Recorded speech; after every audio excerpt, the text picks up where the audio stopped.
If you've ever watched the Presbyterian content creator Redeemed Zoomer, you may have heard him say that he has found a way to prove God through mathematics. This is a creative approach at dealing with philosophical theism and does a far better job than when others try to prove or disprove God with science, which typically leads to fallacies. The reason that science cannot prove or disprove God is because it is a study of the natural world, whereas God would certainly be a supernatural being. Anyway, let's first understand the claim of Redeemed Zoomer's mathematical proof of God. He simplifies his claim in his Kingdom Craft Q&A video and says, "Math exists in the mind, but it also governs the universe. Therefore, the universe must be governed by an infinite mind." Let's first break down math existing in the mind. Zoomer's claim here seems to back up pretty well, as many experts would agree that our concept of mathematics is the human creation to rationalize nature.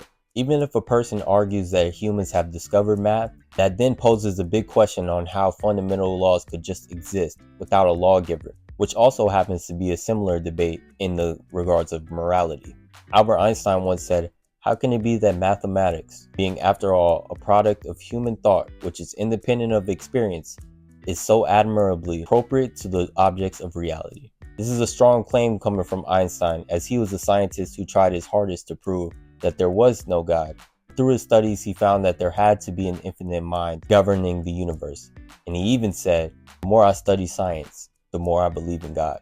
Zoomer's second claim that math governs the universe can be argued, but the arguments are very similar to his first claim. Many scientists will try to say that the universe manifests its own laws of nature, and math just describes how these physical laws manifest themselves. So the main question of this argument would be, does the universe make these laws of nature? And if so, how are these rules provided? If the universe was able to do this on its own, then you would have to believe that order was caused by chaos, which does not reflect our earthly experiences. It can be argued that an intelligent being giving the universe these rules to produce order is a more logical belief. Now, I know some atheists may be thinking these arguments are flawed because they cannot be proven, but at this point in time, we have to look at the evidence. There seems to be a lot of natural laws that lead a person to believe that these laws must have been formed by an intelligent mind.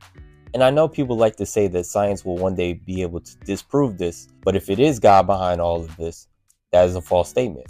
As we discussed before, science can only deal with the natural. So if God is the natural lawgiver, then no scientific experiment will ever be able to measure supernatural ability. Lastly, a good example to demonstrate that the mind giving these mathematical laws has to be infinite is pi. We know that pi is an infinite number, meaning that somewhere in the universe all of these numbers have to be understood by someone if math exists in the mind. You can easily rule out humans to be able to read this infinite number, given that we are finite, which only leaves an infinite all-knowing mind that we call God. I'm definitely no expert on the subject and didn't even scratch the surface on this entire theory from Redeemed Zoomer, but I just wanted to give my interpretation of the theory. Much respect to Redeemed Zoomer. He's a great content creator that has transcended the study of theology for my generation. His link will be down below, and I hope all you check his videos out. I hope this video was educational and gave a little bit more insight on how math can point to an all-knowing God.